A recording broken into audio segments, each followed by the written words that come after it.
Hallelujah. सब कुछ जय मसीह की। आइए मेरी भविष्यवाणी की पुस्तक से आज के वचन को पढ़ते हैं, जो कि हमारे आत्मिक पिता और माता प्रेरित अंकुर यूसुफ नरोला जी और पास्टर सोनिया यूसुफ नरोला जी के द्वारा लिखी गई है। खुदा की निगाह में आप क्या हैं? जैसे कि दूसरा पतरस के 1:4 में लिखा है, जिसके द्वारा उसने हमें बहुमूल्य और बहुत ही बड़ी प्रतिज्ञाएं दी हैं, ताकि इनके द्वारा तुम उस सड़ाहट से छूटकर जो संसार में बुरी अभिलाषाओं से होती है, ईश्वरीय स्वभाव के समभागी हो जाओ। मेरे प्रियो, बाइबल बताती है कि अगर आप वचन पर चल रहे हैं, उसे बिना तोड़े आगे बढ़ रहे हैं, तो कोई फर्क नहीं पड़ता कि इस समय आपके जीवन में क्या चल रहा है। परमेश्वर आपका ध्यान रखेगा।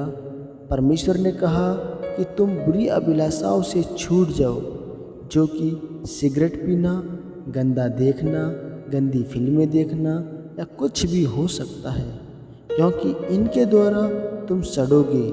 तुम्हारा परिवार, नौकरी, व्यापार, बच्चे, जीवन सब कुछ सड़ जाएगा। इसलिए परमेश्वर ने कहा कि उस सड़ाहट से छूट जाओ और ईश्वरीय स्वभाव में सहभागी हो जाओ। और जैसे ही आप शरीर के अनुसार नहीं पर आत्मा के अनुसार चलते हैं और ईश्वरीय स्वभाव में बढ़ते हैं, तो आपकी कदर परमेश्वर की निगाह में बढ़ती है। फिर परमेश्वर आपके लिए ईश्वरीय मददगार भेजता है। अगर एलिया को अकाल के दिनों में जब कहीं खाना नहीं था, परमेश्वर खिला सकता है, तो वह आपका भी इंतजाम कर सकता है। परमेश्वर ने एलिया को कहा कि जाकर करीत के नाले में छिप जा, और कुएं राजा की रसोई से खाना चुरा कर लेकर आते थे और एलिया को देते थे। और जब एलिया नाले से बाहर आया तो वह मोटा हो चुका था। राजा हिजकिय्याह परमेश्वर से कहता है कि परमेश्वर, मैं तेरे साथ वफादार रहा हूँ और मैं मरना नहीं चाहता हूँ। परमेश्वर की निगाह में हिजकिय्याह की कदर थी, इसलिए परमेश्वर ने उसकी प्रार्थना को सुना और उसकी उम्र बढ़ाई। आपको एक छोटी सी नौकरी मिलती है और परमेश्वर आपके दिन प्रतिदिन आगे करना चाहता है, लेकिन अगर आप उस छोटी नौकरी में ही परमेश्वर के साथ विश्वास योग्य नहीं रहे, तो परमेश्वर आपको आगे नहीं बढ़ा सकता। पहले आपके पास पैसे नहीं थे, अब पैसे आ गए तो नशा करना शुरू कर दिया।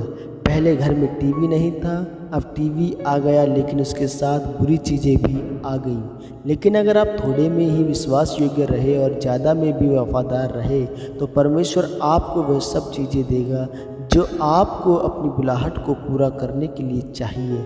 अगर परमेश्वर के राज्य में आपकी कदर परमेश्वर के सामने है, तो वह तमाम उम्र आपका ध्यान रखेगा।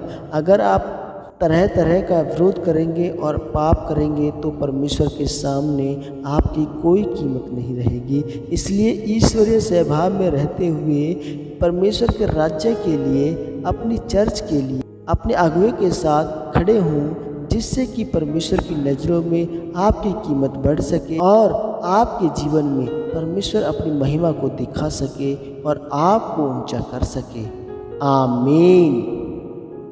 यह अंगीकार आपके द्वारा किया जाए। सर्वशक्तिमान परमेश्वर, इस वचन के लिए मैं आपका धन्यवाद करता हूँ। परमेश्वर, मैं अंगीकार करता हूँ कि मैं अपनी ज़िंदगी को ईश्वरीय स्वभाव में रखते हुए आपकी सेवा के योग्य बनाऊंगा, ताकि आपकी प्रतिज्ञाएं मेरे जीवन में पूरी हों।